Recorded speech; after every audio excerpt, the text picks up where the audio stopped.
In 1629, a German noblewoman named Anna Schwarz sits screaming in a torch-lit chamber beneath Bamberg Castle. A wooden wedge just 8 inches wide is slowly splitting her body in half from below. But here is what makes your stomach turn. The executioner is taking notes, timing her, recording her survival duration like a scientist conducting an experiment. This device was called the Spanish donkey. And what I am about to reveal will shatter everything you think you know about medieval justice. Because this was not about punishment. It was about profit. And the truth behind who ordered these executions and why has been deliberately hidden by historians for over 300 years. By the end of this video, you will discover 3 things that will keep you awake tonight. First, why executioners called this device merciful compared to burning at the stake.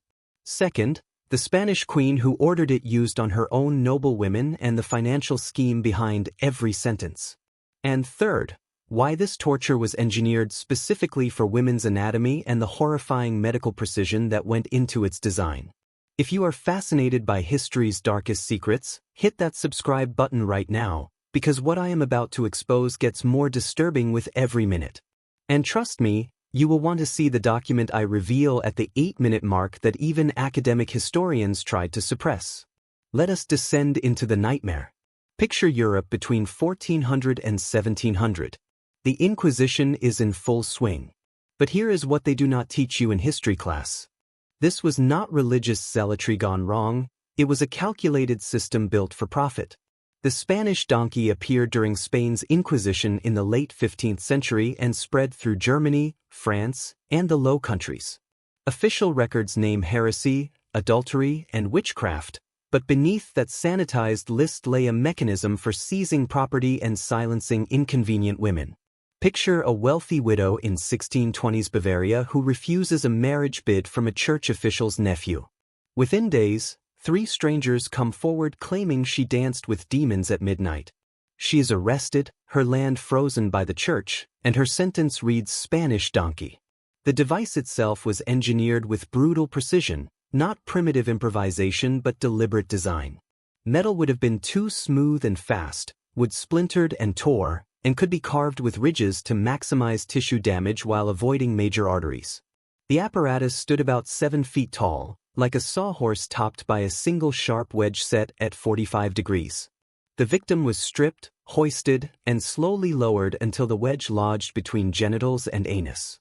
Movement drove it deeper, wrists were bound behind the back so no leverage could slow the descent. The cruelty extended into measurable technique. A torture manual attributed in later historiography to an Inquisition torturer prescribes precise angles, roughened timber to leave splinters inside the body, and calibrated weights to control descent. Splinters were thin enough to seal small vessels, preventing rapid hemorrhage and prolonging agony. Executioners learned how a woman of a given weight would settle to a predictable depth in a set interval. They added ankle weights up to a limit to speed confession without causing immediate death. Survival often lasted 4 to 6 hours. The objective was confession, not swift execution. After confession, the spectacle intensified, trials moved fast, verdicts followed, and property frequently passed to the accusers or the church. Modern reviews of trial rolls and land records reveal a chilling pattern. Between 1627 and 1632, one analysis found that a large majority of Spanish donkey victims were women who owned significant assets. These were not random persecutions, they were systematic accusations engineered to dispossess women under the guise of religious justice. Margarita Herber's trial exposed the machinery behind the Spanish donkey, though she never met her accusers. One church scribe swore he saw her communing with darkness. In Bamberg records, a property transfer dated the day of her arrest shows the truth: her land seized before trial, her workshop auctioned, the proceeds diverted to the court. After 4 hours on the donkey, she confessed and was burned. Her brother-in-law then purchased her land from the church at half its value. Between 1627 and 1632, historian Dr. Mersbacher identified 739 cases following the same pattern: identical charges, identical profits, identical deaths. One woman disrupted it. Katharina Hennot, the wealthiest woman in Cologne, owned multiple businesses and estates. Accused in 1627, She endured 6 hours on the donkey without confessing, her survival owed to her son, a lawyer who threatened a civil suit that would expose church ledgers. Fearing discovery, officials released her and restored her property.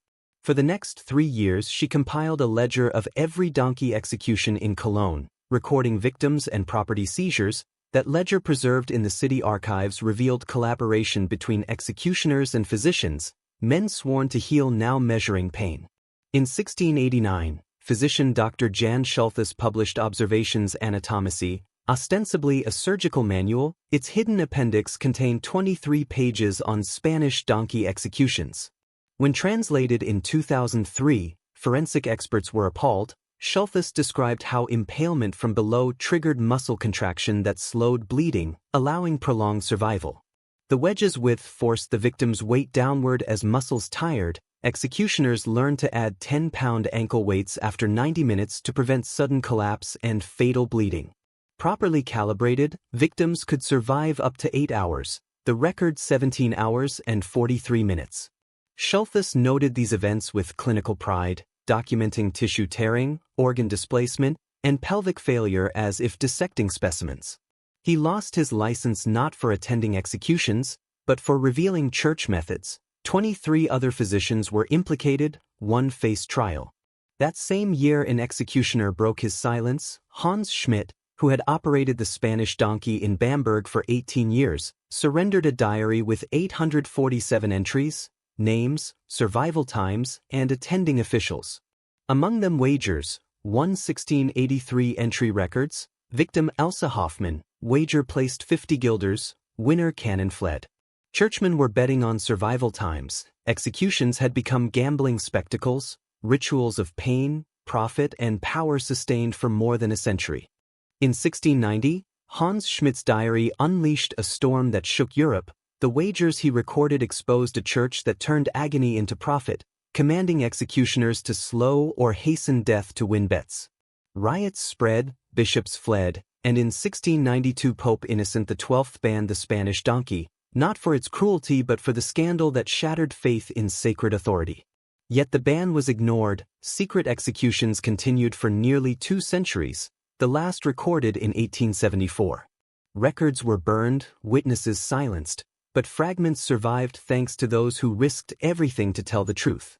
The few remaining devices now lie hidden in museum vaults, physical evidence of a system that disguised organized femicide as divine justice. From those ashes rose the modern conscience, Article 5 of the Universal Declaration of Human Rights, the 8th Amendment of the United States Constitution, and the Geneva Conventions all carry echoes of these women's screams. Anna Schwarz, Margarita Herber, and hundreds of others did not die in vain. Their suffering forced humanity to confront its own reflection, to draw a line that no civilization should ever cross again.